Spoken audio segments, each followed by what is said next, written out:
Hello, everybody. Good afternoon. Thank you all for joining us. My name is Colleen Baker. I am a producer here at the Houston Chronicle. And first and foremost, of course, we want to make sure that you all can hear us and that you can submit your questions. So we obviously have a very big event today all about vouchers here in Houston. So make sure, first and foremost, are you in Houston somewhere? Are you in Austin, like a good port panelists are today? Maybe you're in Southeast Houston, like Jackie Anderson, of course, from the Houston Federation of Teachers, who's one of our panelists, along with Dan Huberty, Bob Popinski, and of course, our Austin Bureau reporter, Edward McKinley. We've got tons and tons of experts on. So I see a couple of people on.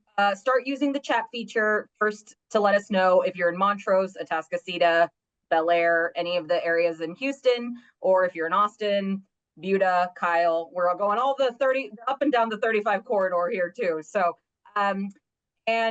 really, we've got a great event. Obviously, today we also have a ton of events coming up. We have Dan Patrick, Senator of Texas Betancourt, also coming on very soon in about a week. We've got a big event on the lottery that we just announced yesterday. So if you have missed that announcement, make sure to tune in to our HC Live newsletter and to sign up so that you get all of the updates. I haven't seen anyone chime in with where they're here, where they are located. So that's a little concerning. I want to make sure everyone can hear me. I see a lot of people raising their hands, so I'm gonna guess that. All right, I think I am activating the chat right now. Make sure everyone can tune in. Go ahead and try the feature now. I think they just told me it was disabled, so let's make sure. Okay, I see Humble Acres Home Spring. We got you all covered. Okay, I wanted to make sure because this is, I don't know, Edward's about to take it over, and I know he will say this topic of vouchers is very immense, and we want to make sure you get your channel questions in the channel for our experts. Like I said, we had Jackie Anderson from the Houston Federation of Teachers. We have Dan Huberty from OKC. We've got Raise Your Hand Texas, of course, Bob Popinski here, and our awesome bureau journalist in Austin, Edward McKinley, that is working on this topic in and out and knows all the details. I see a ton of people from Austin, San Antonio, Huntsville, Braeswood are on. So Edward, can you hear me? Are you on? I want to make sure you can tune in. You there? Yes, absolutely. Thanks, Colleen. Well, thanks so much, everybody, for tuning in, and thanks to our panelists here. Jackie, I'd love to start with you. You know, as somebody who's maybe been in the classroom most recently, I'd love to just kind of set the table for folks. You know, this was a huge legislative session, not just with vouchers or ESA, school choice, whatever you want to call it, but also $8.5 billion for public schools, Ten Commandments, school prayer. There was a huge debate over standardized testing and discipline in classroom. Just a lot of really good stuff to dig in on. So, but before we kind of start talking about that stuff, what is the state of the state of classrooms heading into session before these bills go in? Well, the state of the state. Well, here in HISD, of course, we may be a little different, but I can speak to HISD. We still have a lot of concerns. As you know, our district is still under state control, and it was recently announced that that control will go on for another 2 years. So we are quite concerned about how the culture of our district will be. If we will lose teachers, we have lost a tremendous amount of teachers over the past couple of years. If we will lose any more students, we are really looking at what our district will look like going into the fall and the years to come. Yeah, so obviously this issue of teachers was at the forefront here of a lot of the policies that were taken up by the ledge. So I'd love to start with House Bill 2, which was the one of the steps of what they were calling the Texas two-step. It was a bit of a carrot and a stick. So with the stick being vouchers, which we're going to talk plenty about, this was the carrot. So Bob, I'll turn to you. Can you tell the folks what did this bill do? Yeah, absolutely. It is a big, massive, hundreds of pages worth of legislation that will impact school funding, and we're going to be kind of analyzing it now for the weeks ahead. But the big headline is it'll provide $8.5 billion in new funding for our public schools. But if you take a step back, kind of coming into the legislative session, school districts were down about $19.6 billion. They needed about $19.6 billion just to keep up with the same purchasing power as 2019, right? Just like everyone else here in the state, double-digit inflation since then. So coming into the session, they needed to pay their teachers more, pay their staff more, make sure they could keep up with their cost of utilities and their day-to-day operations. And so landing a big school funding bill, as Dan Huberty knows, is an incredibly difficult task. So they landed the plane on this one. They checked a lot of boxes. They scratched a lot of itches. Did it please everyone along the way? Probably not. Will it kind of mitigate some of the pressures that school districts have in the coming years?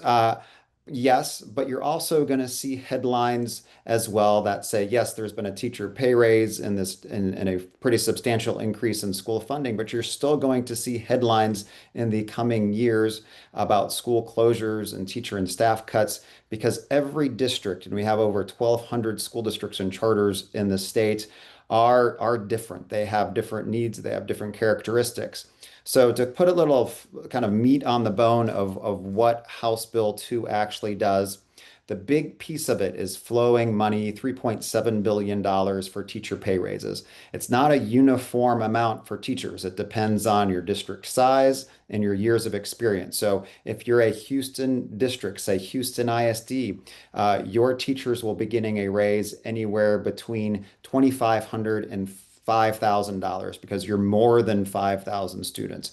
If you're in a district less than 5,000 students, your teachers will be getting a raise anywhere between $4,000 and $8,000. This is a permanent allotment. It'll be there in future years if the legislature kind of come backs every session and puts money into it.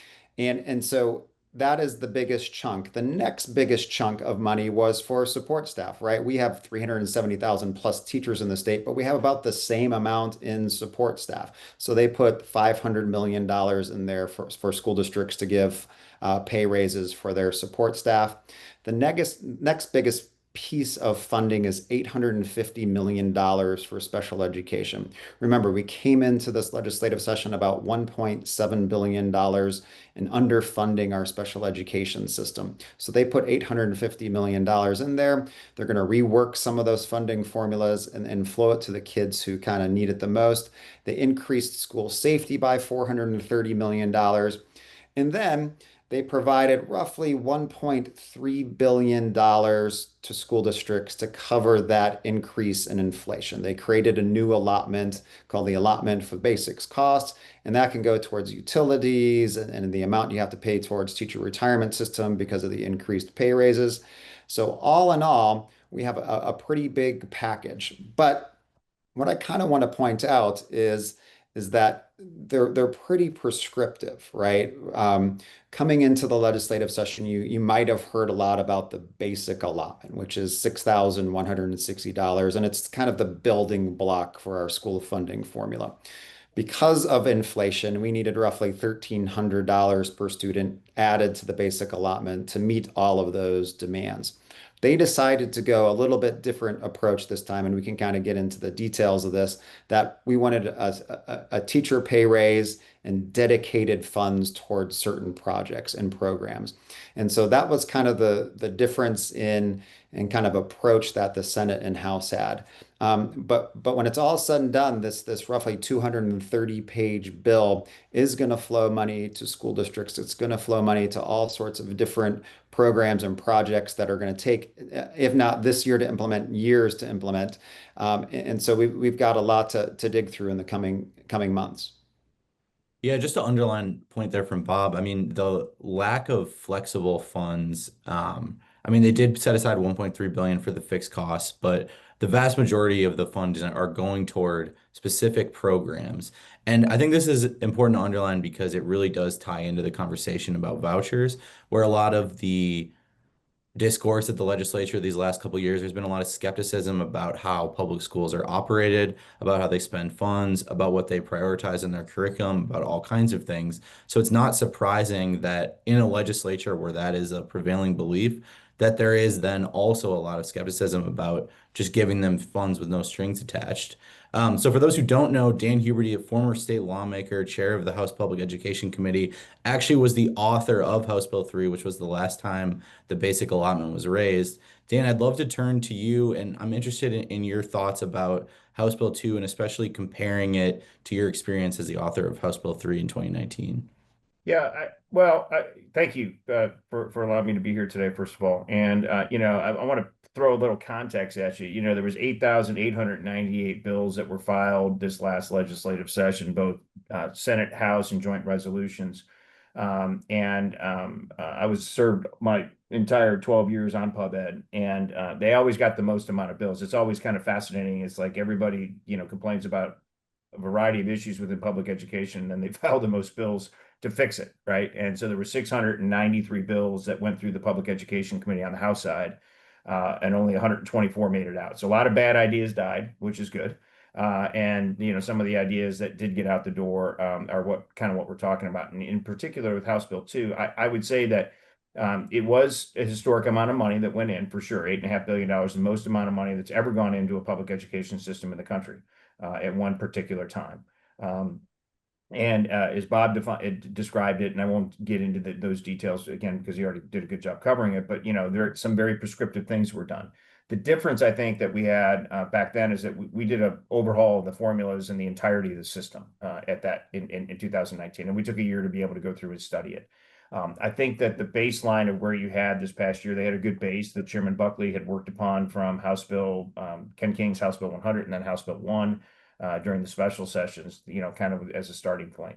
But I learned a kind of a valuable lesson this time, and I've shared this with, we work with school districts all over the state, and we're going to start sharing this concept and idea. It's like we need to do a better job of saying where the money's being spent and how the money's being spent, and describe where the money's going, and help our school districts to be able to do that. So when we come back next session, we can show where it's at. Because when you anecdotally just say, all the administrators are getting all the money, well, that's not factually accurate. We know that that's not true. We know that districts have given pay raises in 2023 as an example, when they didn't get an additional source of funding to be able to do that, which is causing 70% of our districts running deficit budgets associated with that. And so I'm grateful and thankful for the additional money, especially for the teachers. I mean, I think that is a huge problem. I mean, we have a huge problem with uncertified teachers in the state of Texas, people not wanting to go into the profession, not treating it as professionals. And Governor Patrick and Governor Abbott and Speaker Burrows, recognizing, coming together on that. And so that's great to be able to recognize that and to be able to deal with that. And so there is a huge difference in where the policy was at, right? But there are some significant components that were in that policy that I think are spectacular. When we think about, they added Harold Dutton's reading bill, House Bill 123 into there, identifying early literacy issues. Finally fixing the special education formulas, right? And then Senator Betancourt did pass that bill individually out the door, Senate Bill 568, which redefines the special education formulas here in the state of Texas. We worked on that. We couldn't do it. We didn't have the bandwidth and or the resources in 2019 to do it. And then we did a commission and a study in 2022, and that died along with many other bills last legislative session. But this legislation that got it done, I think, and I believe that is the most historic, fundamental change to special education in the country, in what they're going to do and identifying children's needs based on an intensity of service model. I think it's going to be unbelievable. It's going to take time. We have to get it right to be able to get that right. And so there's some amazing celebrations and wins for our 5.5 million students and our teachers here in the state of Texas. That's going to come out of House Bill 2, in my opinion. And that's $850 million for special ed. That's going toward a $1.7 billion gap. So that's going to make a huge difference for districts right away. I'd love to seize on to a couple points you made there about teachers. Big investments in teacher certification, teacher preparation, raises for teachers, and expansion of the merit-based teacher pay program. There's been a conversation at the Ledge about building up the profession of teaching to make it more attractive for young people, make it more of a place where it's easier to recruit and retain teachers, which has been a big problem. Jackie, I'm curious if you think, those policies, what the impact is going to look like here in Houston for teachers. We are hopeful that now that teachers can understand that they can actually make a decent living, they can actually retire as being educated, as I did. They can actually know that when they retire, they don't have to resort to working at Walmart at the door and doing other things, or even coming back to sub. We need to be able to, we need to know, and we need to attract people who want to make education a career, make teaching a career. And that's what we have lacked in the past. People are just coming in, just working until they can find something better. And that was one of the things that was destroying and not being able to retain or attract teachers to the profession. So now I'd like to turn our attention to the other step of the Texas 2 step, which is school choice, ESAs, Senate Bill 2. Dan, I'd love to turn this one to you. What does this big piece of legislation do?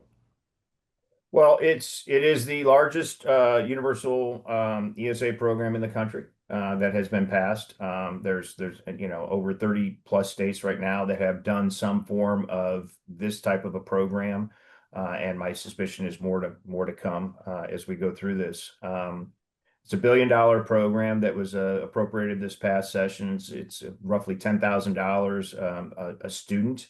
But there's some other provisions on it. The House added a component for recognizing that special needs children, $30,000 up to $30,000 cost, and or I guess tuition assistance for special education students, and then $2,000 for homeschool students. Kind of the basic parameters of it, and then they've created a tiered structure within that of how you would qualify with disabled students first. And then income-based, economically disadvantaged students, and then it kind of scales. It scales a bit down. So students with families between 200 and 500%. So it basically starts with disabled students, students with families less than 200% of the federal poverty guidelines, students with families earn between 200 to 500%, and then anybody else if there's capacity within that program. It is subject to appropriation. But it creates a lot of the parameters that are important. There are provisions the House added back in that do require accredited schools to be able to be qualified for the program, and that there's a testing that is going to be required, that the students will have to take a test, and so we get some feedback on that as well associated with that. So it's a significant program that they're going to have to administer. I mean, obviously, there's right now roughly 300,000 students in private schools throughout the state of Texas. And there's over 400,000 students that are kind of in the homeschool environment that's out there. And so it'll be up to, how those funds will be divvied out, and we'll see how that goes. But my suspicion is that it will be fully utilized, by the time they come back in next legislative session. Yes, absolutely. So Bob, your organization is taking a strong stance on this. I'd love to hear a little bit about what that is and how you guys see the implications of this for public schools. Yeah, absolutely. Yeah, raise your hand stance has always been that vouchers is going to be bad policy for the state of Texas and create kind of competing structures. And if you look at the fiscal note for this, yes, it's $1 billion program that starts in 26, 27.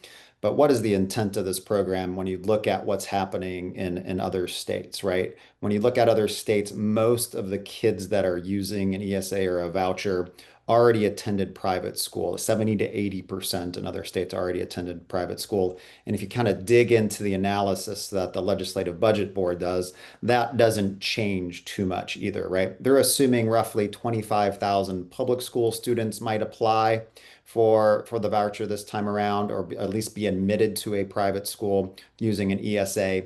But then you'll have about half of those homeschoolers that Dan was talking about apply, as well as about half of the private school kids apply. So the bulk of these vouchers or ESA accounts will go to kids that are already enrolled in private school. So as the conversation about vouchers and ESAs, hey, we're trying to get students out of poor performing public schools, or are we trying to just shift the ESAs to kids that already were in private schools? And so when you look at what the fiscal note is, and yes, it's a $1 billion program for the 26-27 school year, but the comptroller has to keep a waiting list and publish it in what's known as the legislative appropriations request. How many kids want to apply in each given year? And he has to give a total amount for that. And so what the LBB did is, like, 5 years from now, that amount for a biennial cost could be $7.9 billion. And yes, the legislature still has to appropriate that. But if this is a priority for the legislature this year, will it continue to be that big of a priority down the road? And you're having two competing problems now. School districts will have to come back and say, hey, we want to give our teachers more of a pay raise. We need more for that basics cost allotment. But the legislature, you still have to fund $8 billion worth of students on a waiting list. And Jackie, how do you see this playing out in Houston? What do you think the impact will be? I think it's going to be a huge detrimental impact in Houston. We're already looking at school closings, layoffs happening, budget cuts, students leaving. We already know that any type of voucher program is stripping money from our public schools. We're already starving. And so this is going to hurt us even more. We're looking at even larger class sizes, perhaps. So we believe that students who will take advantage of these vouchers are already in private schools today. So to us, it feels like welfare for the wealthy.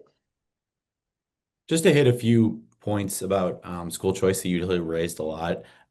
This is going to provide an opportunity for a lot of people to potentially access, especially Catholic schools, which are at a lower price point than a lot of other private schools.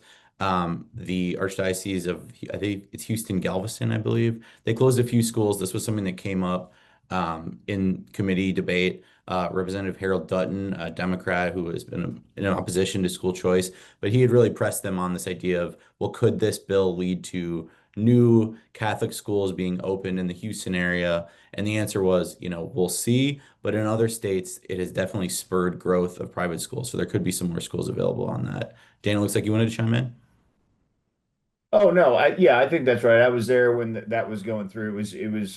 I think in the case of that particular school that Chairman Dutton was talking about, I think there was some physical plant issues with the actual school itself, is my recollection of that. But I think it's a little early to see what happens. And I mean, the cost for the Catholic school, as a Catholic, I know this, is that there's a diocesan fund that's created that help offset those costs. And so, we'll ultimately, I believe they'll keep their price point the same and create that access. But, within the structure itself, I don't think there's anybody that doesn't believe that potentially that if you're already within a private school, that you might be able to access these funds based on the tiered structure that they've created, right? So you've seen that across the country. That's not, as I said, the game's over. Let's dissect like what's going to happen. And so, our focus, though, as we go through this, is the implementation of the $8.5 billion that our schools have,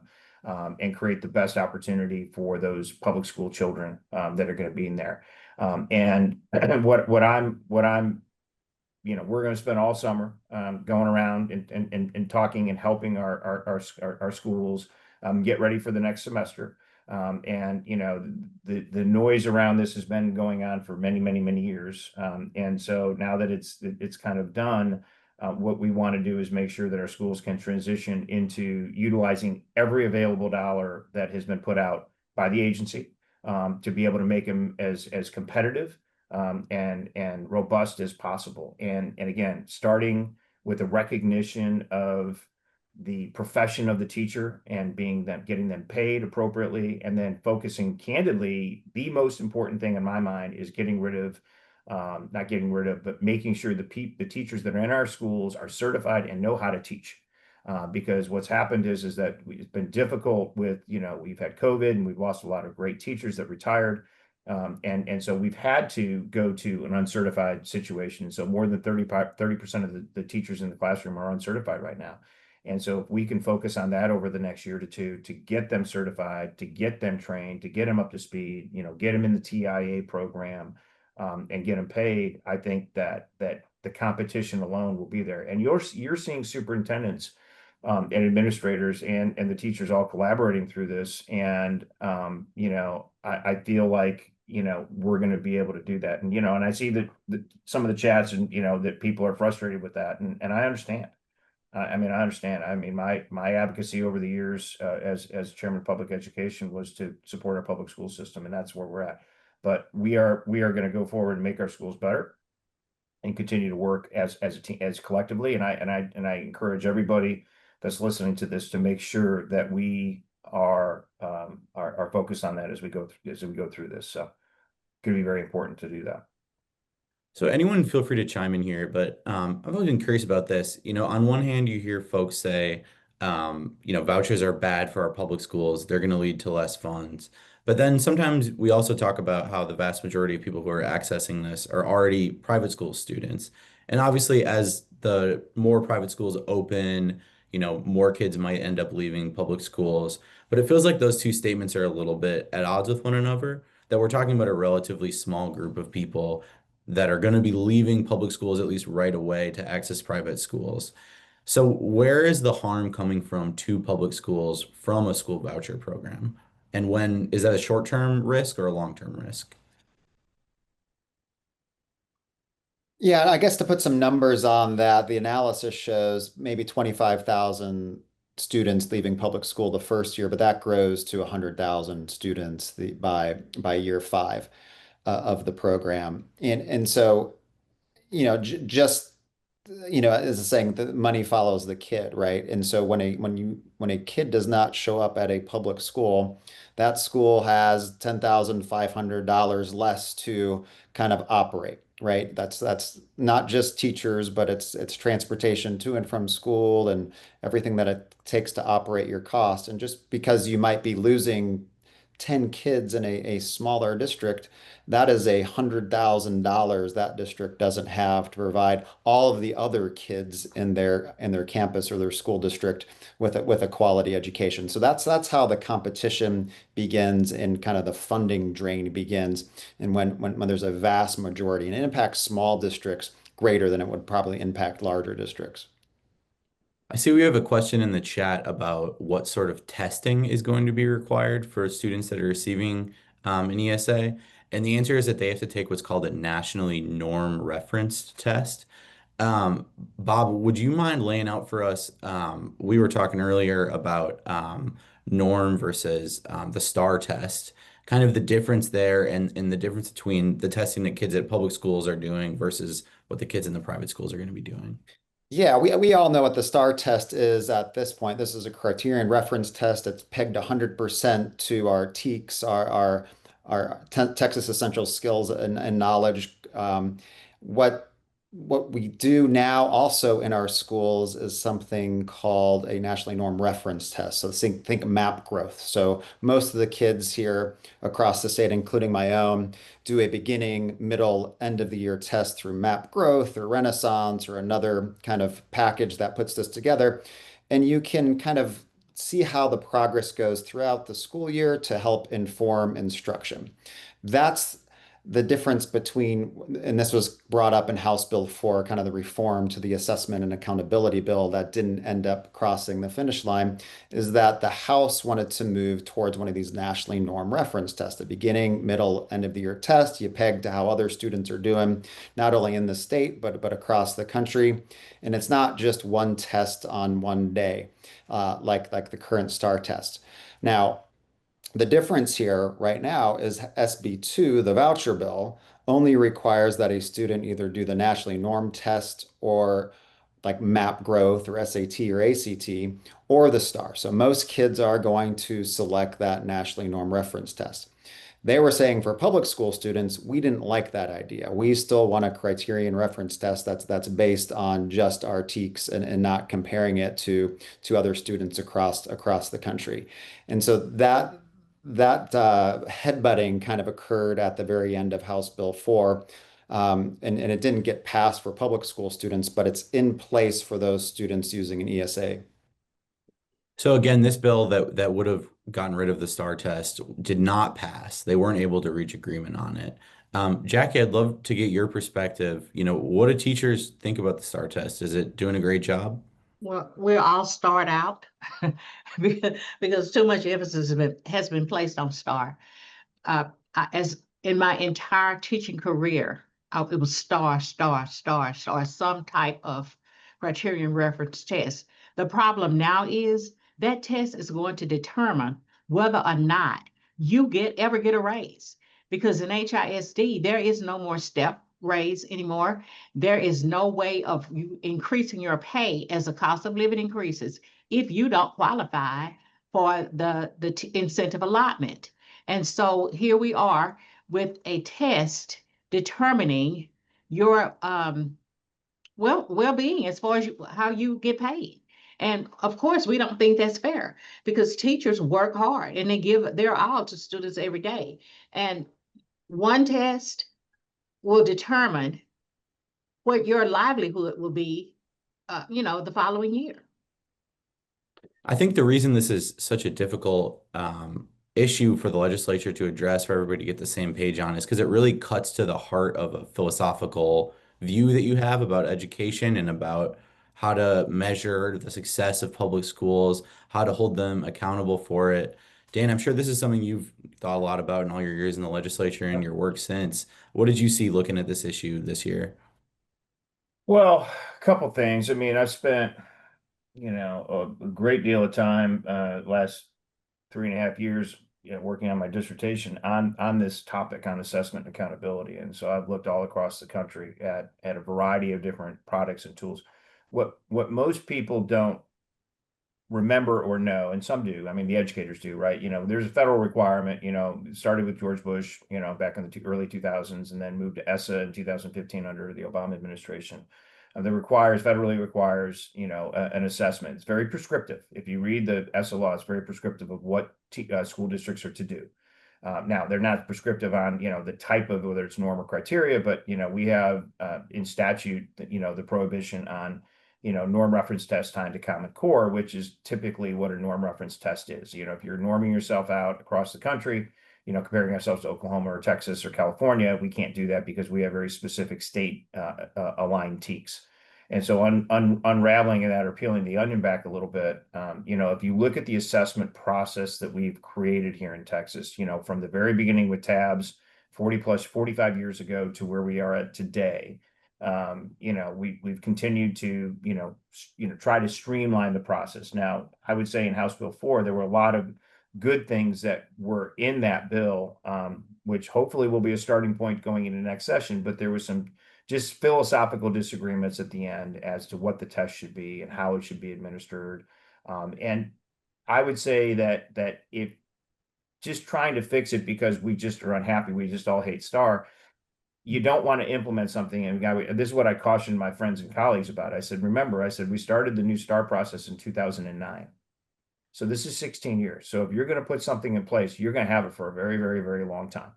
And so, you better get it right if you're going to create a new assessment and accountability system. And I would say that I think the biggest issue is that I don't think teachers are afraid of the assessment process. In fact, I haven't met a teacher that doesn't want to assess their kids and figure out where the kid it has a deficit. I mean, that's just not true. It's just how is the assessment utilized? How is the test utilized? Exactly. If you look at high school, that we have in high school, we have our EOCs, right? And we reduced those from 15 tests to 5 tests in 2013, when we passed House Bill 5. And so we recognized very early on, like, hey, this is a problem. We need to kind of fix this. But what I think is really interesting is, like, how do you design the accountability system? And I'm going to go back to ESSA. If you go back and read very specifically what's required in there, you have to have growth metrics. You have to have a reporting system. There's a variety of different things that you have to do. And I know that in looking at some things like what Raise Your Hand did as an example, they have a Measure What Matters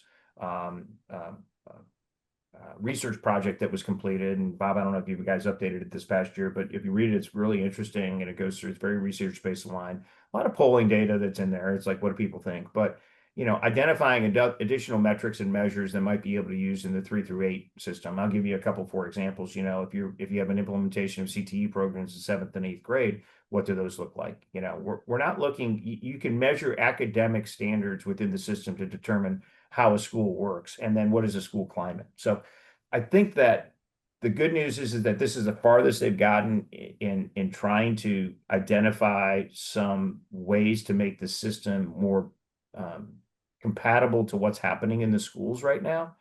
And my hope is that they'll be able to continue that conversation. We'll come back and some additional research that'll be done. And so we have there's more work to be able to do there.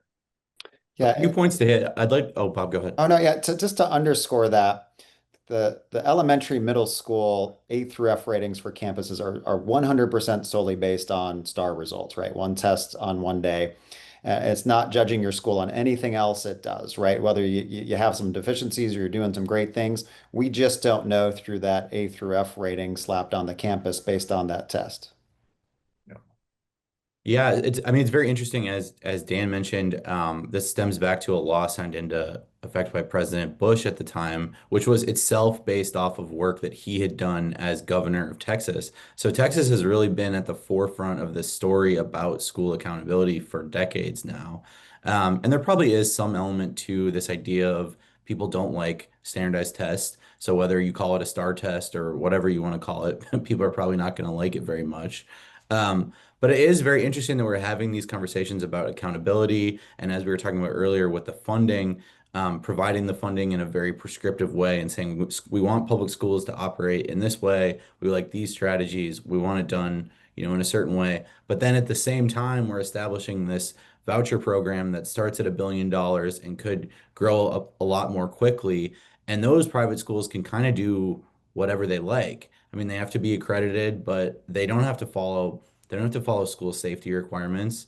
They don't have to, do curriculum. They don't have to teach the TEKS. They can kind of operate however they'd like. So we'd really like to start taking some of your questions about this. So please feel free to chime in on the chat. The first one I saw was just asking about the rollout and when they can start applying. And I think this is a good entry point into an interesting discussion here about what the rollout of this is going to look like. So the bill is pretty specific in terms of Senate Bill 2, but the person who's going to be in charge of administering this is the comptroller. We don't have a comptroller right now. That office is open, and the governor will likely fill it in the next few weeks or months here.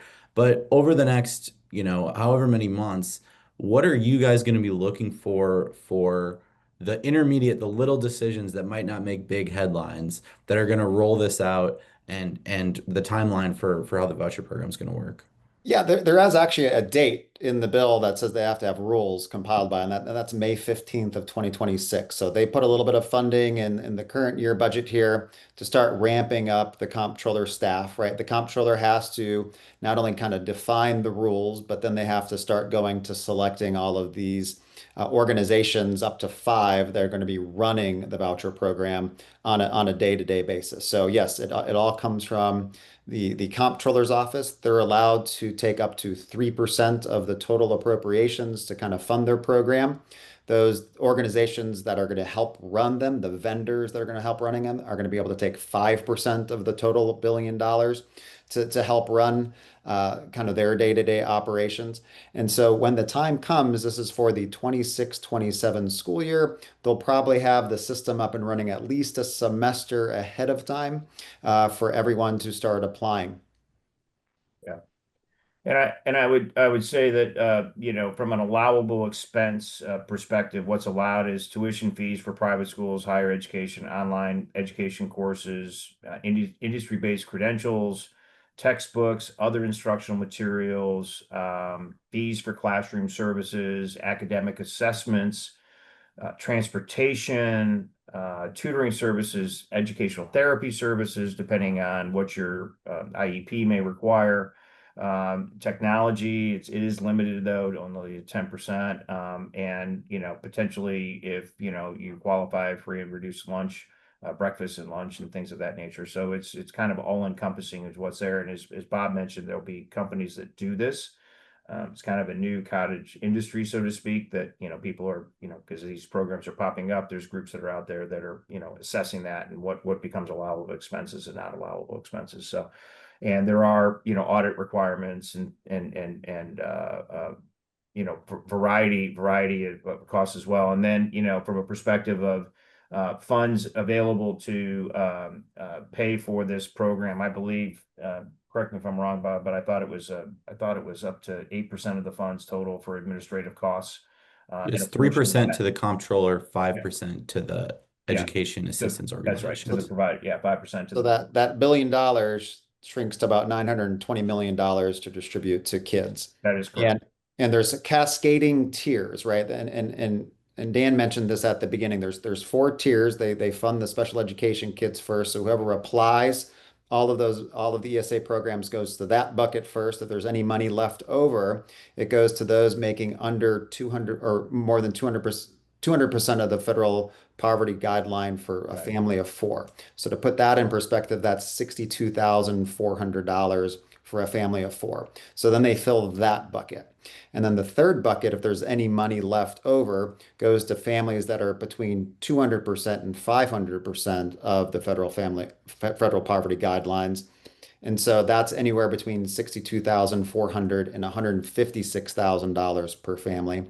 And then the fourth tier, if there's any money left over, is for those families making over 500%, right? Over $156,000 per family. But there's a limit on that. That can only be 20% of the overall appropriations for that year. And so if there's any money left over at the end of that, it kind of just carries over. So as you're hearing from Bob and Dan, this is a complex system to set up, and they're going to have to create and write the websites and decide who's a vendor and who's not, and can you spend it on Legos or all sorts of like little decisions all the way through.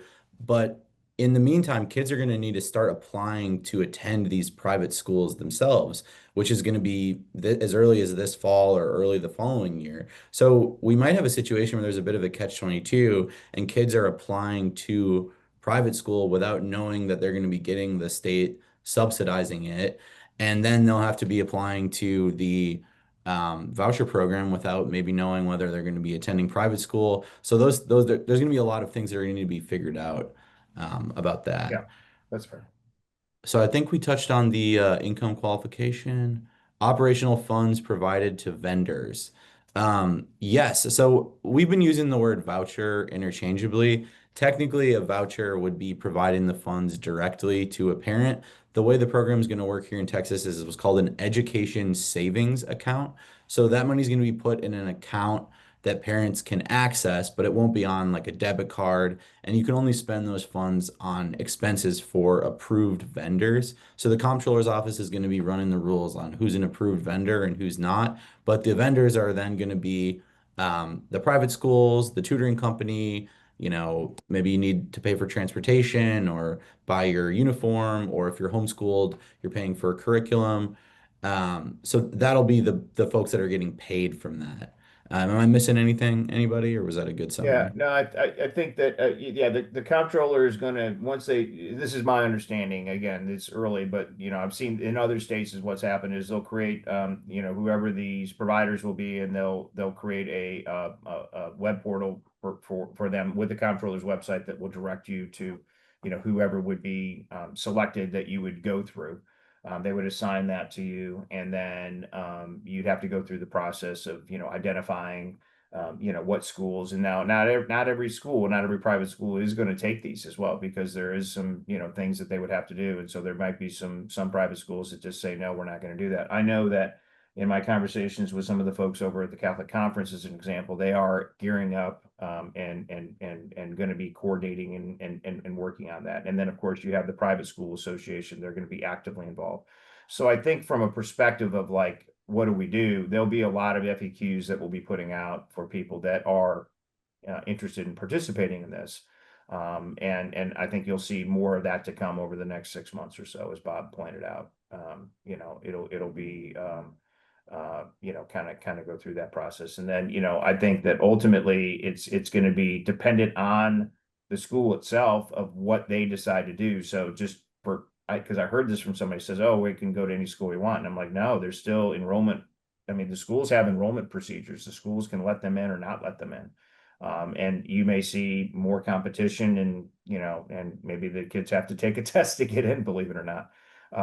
So you'll see some of it because that's how some of those schools work today. And so each of the schools will be able to promulgate their own rules if they decide to take it, but there is no requirement that they have to take it as well. So it's completely up to the school to create and adapt their own policies around this program. Yeah, and there are schools already that ask things like, were your parents married when you were born? Do you attend church regularly? What religious sect do you identify with? These are not uncommon things at private schools already. David, I see your question. I can be reimbursed about 10,000 of my kid's private school tuition and continue to send him or her to a school that does not have to meet the same safety or educational standards as the public schools. Yes, that's correct. The argument here is sort of an economic one. The idea is that, well, we're empowering parents with choice. So, you're a parent, you're the one that cares the most about your kid, so you can choose to not send them to that school if you don't agree with it. But I think that there will be some very interesting implications of this, both on the right and the left side of the political spectrum. So, you might see religious schools in a certain context that could fire a teacher for being gay. They're allowed to do that, and now they'll be receiving taxpayer funds. And that'll likely be a big, news story if something like that were to happen. And at the same time, we have a very conservative majority in both chambers of the legislature. Are they going to be comfortable with state funds going to support certain Islamic schools? Or, they just banned LGBTQ based, like a pride club at a public school. That's a bill that passed in the legislature this year. You could use state funds to attend a private school that offers programs like that. I think it'll be very interesting to see how that plays out. Anyone, feel free to chime in there or not. Let me say this. I hear the school choice being, yeah, offered as a reason for this. Parents always had choice. You could send your child anywhere you want to. It's up to you. And you can do it. You could have done it without having a voucher system. So to say school choice really solidifies the fact that this is welfare for the wealthy. Because if you wanted to send your child to a public school and you could afford it, I'm sorry, to a private school and you could afford it, you could have done it anytime. And you did not need a $10,000 voucher to do it. And so I want to make sure that our listeners know you always had school choice. Parents always had school choice. And especially in larger districts where you could go to any school you want to as long as you provided the transportation there. We had a question here from Edie about, will there be a portal for families to apply? So that's going to be handled by the controller's office and by the educational assistance organizations that they work with to actually run the program. But I think this touches on a good question. Bob, could you tell us a little bit about the marketing stuff that's in there and the procedures that are in place to share information about the program and make people more aware of it? Yeah, absolutely. Within kind of the administrative cost in there is expenses for or funding for marketing across the state. So the comptroller will be required to kind of market and let people know how this program works. How they decide to do that will be up to the agency. But it is allowable under the SB2 that the state will market this program widely. Good question here from Victor about whether this is considered taxable income. I honestly have no idea. Does anyone know? No, it's our understanding that it will be as a pass-through because it's going directly to the school itself, and the schools are nonprofit, so it's a direction of funds through that process is our understanding at this particular time. So if you look across the country, they are not considered taxable. So you're not receiving the funds in your account. That's why they're going to the ESA. Had they been a direct funded account like a voucher, potentially they could be considered taxable because it would be in your account. But because it's going directly into this other account, that is not the case. Interestingly enough, definitely a subject for another day, but there is also a school voucher provision in the big budget reconciliation bill going on in the U.S. Congress. Yeah. So we could end up with a parallel program administered at the federal level, that would have a whole different set of considerations. David asked about. That would be more of a taxpayer, that would be more of a tax Mhm. break deal that you would get. Yeah. Yeah. David asked a question about how are public schools going to be budgeting and making plans when there's a little bit of uncertainty about the class sizes or whether kids are going to end up in private schools. I think there's some language in the bill on that. Would anyone like to elaborate on that? Yeah, if a kid does come back from a private school and had been using an ESA and comes back halfway through the year to a public school, that they do get a little bit of a bump to make sure they cover the cost for that kid, and the student wouldn't be included in the accountability system.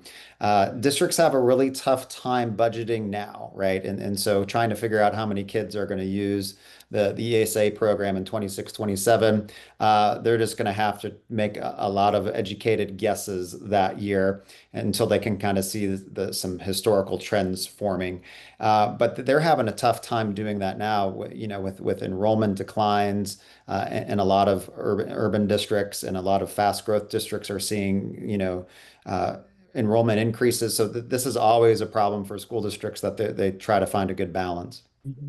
Yeah, and I would say that, we are in the middle of like right at the end, some at the end, but of the budget process right now. And so the only, the good news is that we do have a lot more visibility this year than we did 2 years ago, when there was a bunch of special sessions going on. And so there is some stability within the market relative to that. And so we're working through that. There's a couple good newer provisions that we're seeing happen. One is the fact that they did have an enhancement to the discipline policies, and so that might help, on the ADA, which is average daily attendance, and getting more kids in the classroom, because kids not showing up to school is a detriment to not only the school's performance but also the kid, and so hopefully we'll see some of that. But they did fund the new allotment based on enrollment.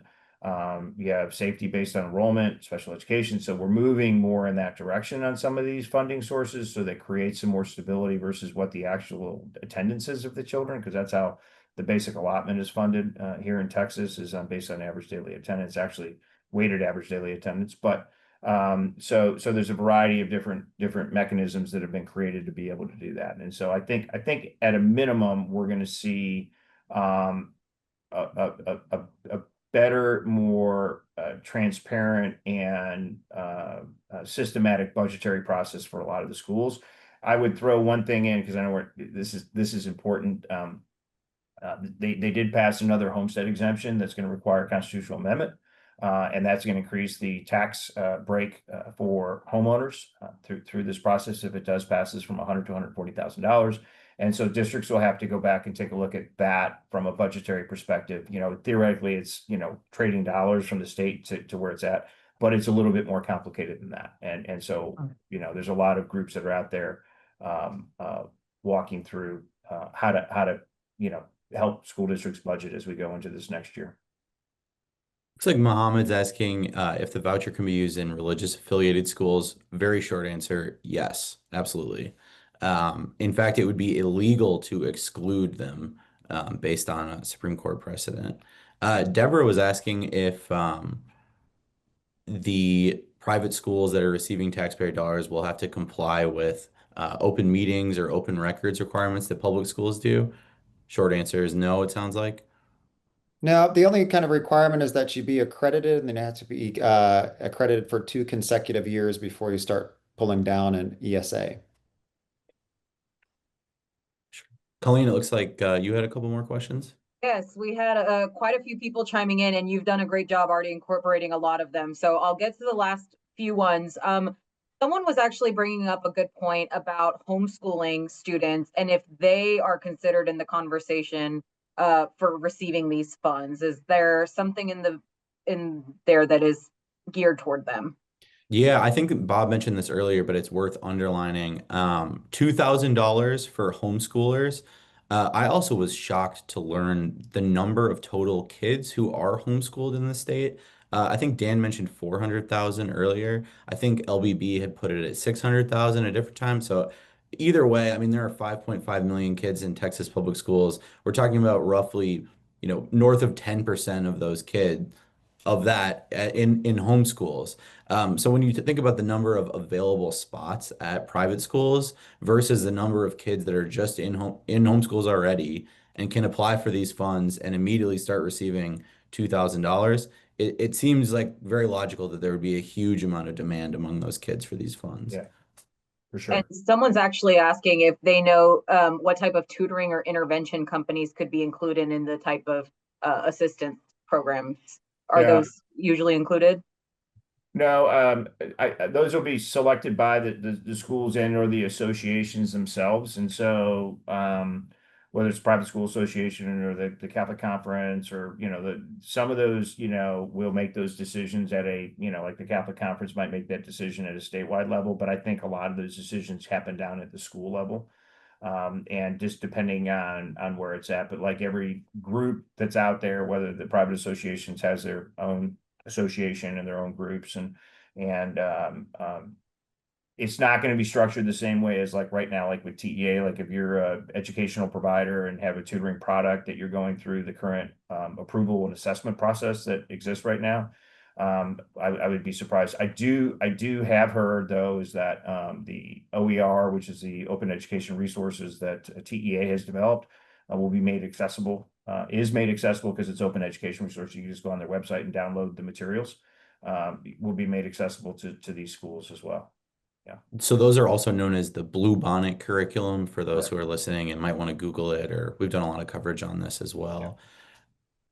And actually on that note, a lot of questions are coming in, a lot about kind of separation of church and state, and a lot of philosophical questions about what this means for the future, in terms of including other people, like you touched upon, Islamic schools or Jewish faith schools, or things that are not in the traditional kind of thinking of what types of groups this would accommodate, like LGBTQ organizations like Edward was talking about. I guess, Edward, if you can set up something in terms of that, what does it look like for including other groups in this conversation of vouchers? Were they included from the beginning in the discussions? And if not, are they going to be included now that it's moving forward? Yeah, absolutely. Well, the first thing to touch on is this concept of separation of church and state is a complicated one here in Texas. The legislature did just pass a bill allowing or requiring the Ten Commandments to be displayed in public school classrooms. This is likely going to be litigated. I'd expect to see like some sort of Supreme Court case on it. There was another bill relating to school prayer. So this concept of whether there is a separation of church and state or how it works is a blurry line in Texas. There's an issues with it in terms of how charter schools are administered as well. But the short answer is that yes, voucher funds are going to be able to go to schools of all sorts of different denominations. My colleague Isaac Yu wrote a great story about some Islamic schools in the Houston area, I believe up in Fort Bend, that are looking at, taking advantage of this program. Yeah, I mean, the one caveat is they do have to be accredited. And so there's an accreditation process that they do have to be able to go through. So And Awesome. that was a safeguard that was added that some other states, I believe, have not had the as strong of an accreditation requirement. Is it 2 years, Bob? Is that right? Yeah, and running for 2 years. Yes. Yeah. Also on a fact checking kind of question, and this is really interesting. Someone was asking about the state lottery and education and funding and how it may or may not play into vouchers. Obviously there's an interesting relationship with that. Edward, do you want to take it off first and kind of fact check? Do vouchers affect the lottery or vice versa at all, or how does it play into education? If they do, I haven't heard about it. Does anyone else know? no, No, no. Yeah, go ahead, Dan.